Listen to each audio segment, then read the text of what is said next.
Hello Pisces, Sun, Moon, Rising, and Venus signs. Kamusta kayo? Sana po ay nasa mabuti kayong kalagayan. Welcome back po sa Star Tarot at kung bago kayo rito, welcome din po kayo. Please subscribe, like, share my videos, and leave me a comment kung nakaresonate po kayo. Thank you.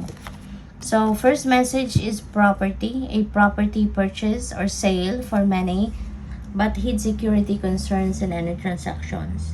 Ayan. So, yeah, maging maingat kayo kasi ang dami ng mga mambubudol sa ngayon. So, dapat, kung kunyari, may binibili kayong, kung kayo yung bumibili ng property, make sure na i-ocular inspection ninyo yan. Diba? As in, magdala kayo ng expert, no? Para ma-check talaga kung yan ay totoo. No? Kung ang mga nakasulat sa dokumento ay talagang yun ang nandoon, no, sa pinapakitang property sa inyo, you know. At saka every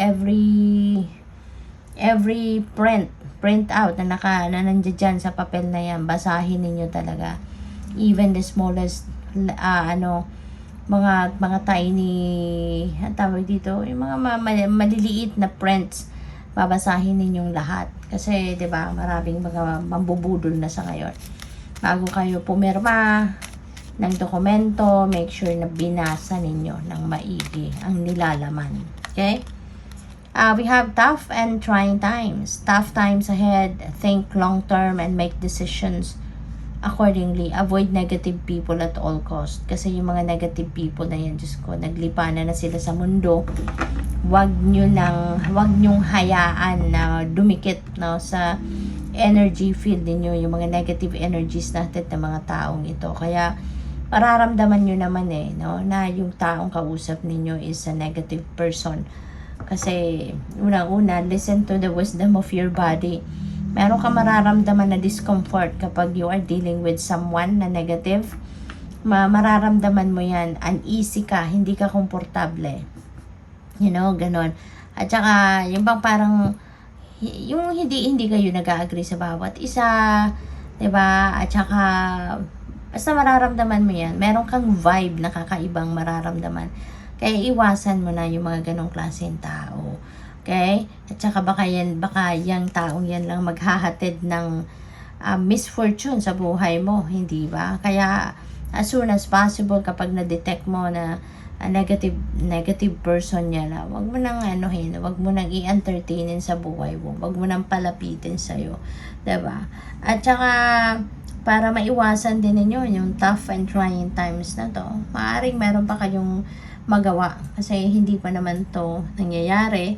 So, ayan, kasi sabi dito, tough times ahead, hindi ba?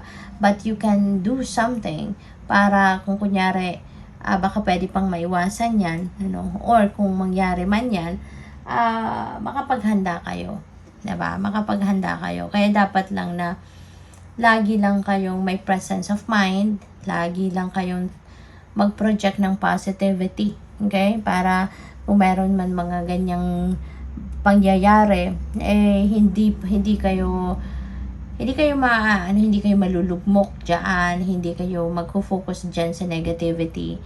Diba? You're just going to project positive attitude, no? Kasi when you are projecting positive attitude, kung meron man mga problema na hindi naiiwasan, mabilis ninyong mahanapan ng solusyon. Mabilis ninyong mahanap ang silver lining, kumbaga, no? Kaya magiging mabilis ang pag-overcome ninyo sa problema. We have romance. Love is set to sizzle. Okay? The chance for romance is high for those seeking a connection. Ayan. So, romance is in the air. For some of you, no, magiging romantic siguro ang mga susunod na mga araw. Pwedeng, kung nasa current relationship na kayo, mas magiging romantic kayo, mas magiging stronger ang relationship, mas magiging sweeter sa bawat isa, yung mga ganon. An excellent time to start an exercise program or diet, okay? Many new friendships are on the horizon, so you are also going to meet new people din siguro sa ngayon, which is really good. Kaya good luck po sa inyo. Tingnan natin kung ano pa mga mensahe. And maraming salamat pala for subscribing to my channel. And And if you haven't subscribed yet, subscribe na po kayo. And also, maraming salamat din for not skipping the ads. And malaking bagay po yan sa akin. Thank you.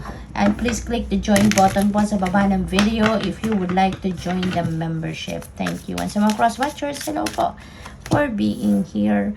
Napakaswerte ninyo pagdating lalo-lalo na sa kaperahang aspeto.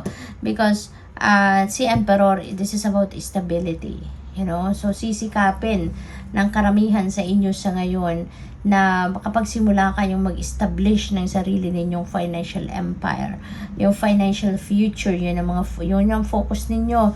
Makapag-establish kayo ng inyong financial security and stability. So, ito yung pinaka-agenda siguro ng iba sa inyo. Kaya, aalagaan ninyong mabuti ngayon or mamimili kayo ng trabaho, ng career path, ng business na talagang doon or yun ang maghahatid sa inyo, no, ng swerte.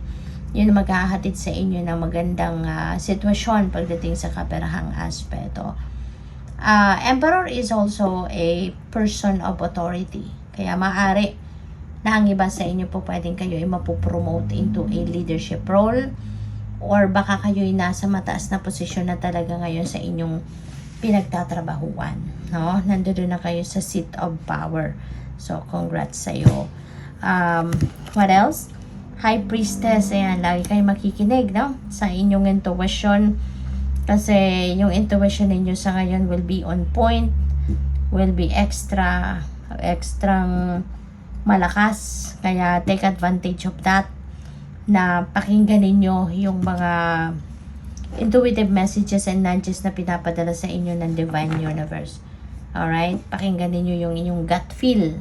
Kasi maaaring kailangan ninyo yan sa inyong mga sitwasyon sa ngayon. We have Four of Swords.